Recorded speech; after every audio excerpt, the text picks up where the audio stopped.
Thank you to the person who sent me this clip a while ago. It's very short, and you can make of it what you will. I found it on the creepy side. I saw this girl, when we were in Florida, I saw this girl walking along, and I mean, the whole front of her pants were ripped out. I mean, nothing, the only thing holding them together was a couple of bands across the knee. It was blue jeans that were all, pre-destructed. And it was all down the front. And I looked at her, I thought, man, I'll buy her a new pair of jeans if she needs them.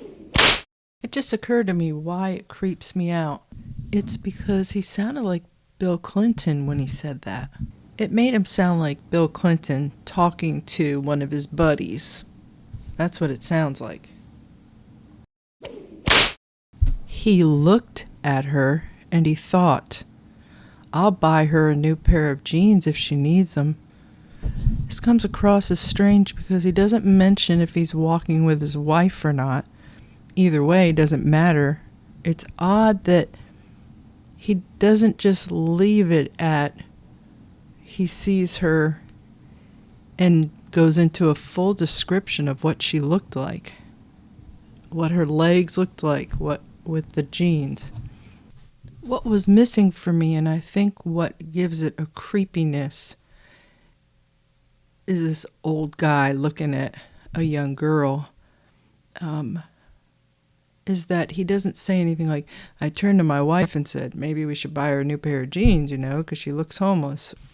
So instead of new jeans, I put the young lady in a holiness dress, a holiness wig, and a holiness purse. She's ready to sit on the wall in the fellowship hall. So what? It's what a day and age. Where was all this when I was a young kid? That's some big time forgetfulness that Mike's got going on there.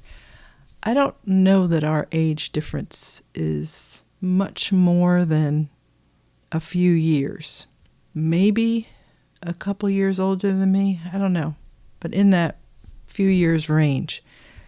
And so in the 70s, for sure, I don't know if Flint, Michigan was really conservative and women didn't dress a certain way and he didn't watch TV and see things, but that was the age of tube tops, especially in summer.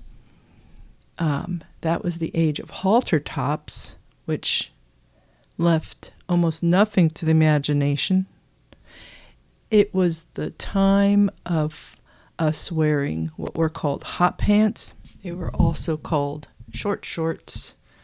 I think it wasn't until probably the 80s that Daisy Dukes were a thing. It wasn't in the 70s. And then there were cut-off shorts, which could be as risqué as you were willing to go with cutting off your Wrangler jeans or Levi's. The 70s was all about taking it off, man. Cheech and Chong, man, right? Good grief. What kind of tales does he tell up there? And no one's going to check him, and no one's going to say anything to him like, Mike, are you okay? Because you seem like you're having a memory lapse, like a big one. And you wanted to see all that stuff. The girls didn't show it. This is not true. They could have had skirts with holes in them.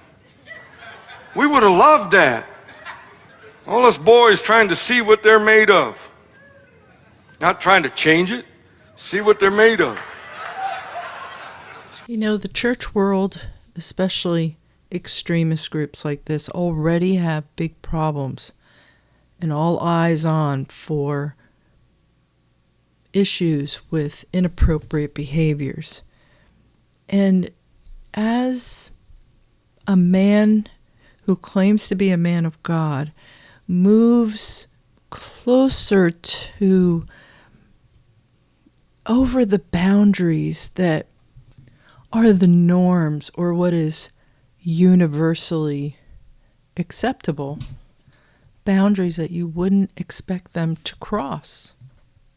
When you see that through the years, because, I can look back in hindsight now and see how far this man has come in his preaching and what he will say over the pulpit. And for the congregation to be desensitized, if they are in any way. See, when they do that, it's all these types of little things, which to me this isn't little. I do find it creepy. I'm sorry, I really, really do. But once you start pushing the boundaries on what you'll say, and when you see that people accept it and they don't balk at it, it just emboldens you to do and say more.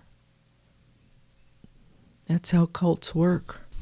And guess what? When he opens himself up to speak this way to a church congregation, something that a little bit more locker room, like a boys' locker room type talk, guess who's there? Impressionable preachers.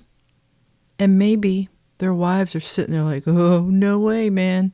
If you talk like that and you express that you wanted to buy a girl a pair of jeans, because what is missing from what he said, and I did not cut that part out, what is missing is him speaking to someone else or relating it in a way as to maybe say, oh, she's homeless, or, she let her jeans go for so long and now she's walking around like that. Let's get her to cover up and put some clothes on. Nothing like that. If you accept it and sit there like a lot of those people did and laugh at it, these are the things that lead to other things. Even when we were younger, and I can look back at a whole series of events that happened that led me down a path. Like, first this person offered this, and I was scared, but then I did it anyway. And then that led me here and here and here. It's the same sort of thing. The people that are in a pulpit claiming to represent the God of the universe, to lower the